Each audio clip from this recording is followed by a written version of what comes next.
So the first two wines that we're going to get into, let's talk about them really briefly, and I'll visit you and talk more in detail. To go with that peach wedge salad, for about 2 years, I've been working on getting a particular producer to ship their wines to Mississippi, Johann Jost Prum out of Germany. They finally got it here this year, so we're going to present it to you all tonight.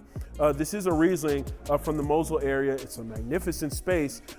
Just to give you a little bit of a geeky detail, the slopes that the vines are grown on are 80 degrees, right? So let's just talk about how you're going to pick those grapes. It's very challenging.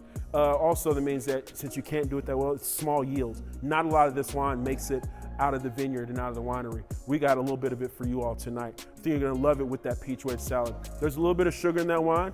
Yeah, I heard you. You told me, you said, Chuck, why you don't have no sweet wines? I said, I got some. So we're gonna do one tonight, especially goes with a dish like that. The next course, the jalapeno corn fritter, we're gonna pair that with a Chenin Blanc from Stéphane Rocher. Now he's a small wine producer. He's got a very, very small vineyard holding, about 6.5 hectares, which is about 12 acres, in Loire Valley in France.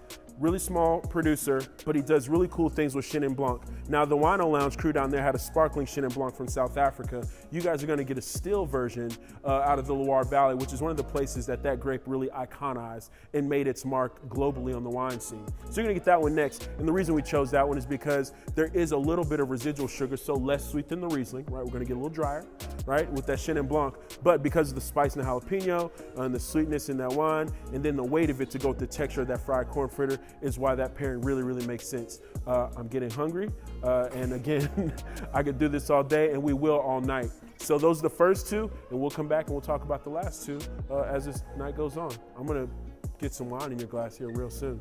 You'll see my beautiful wife, Michelle, pouring for you as well. We're here to help out.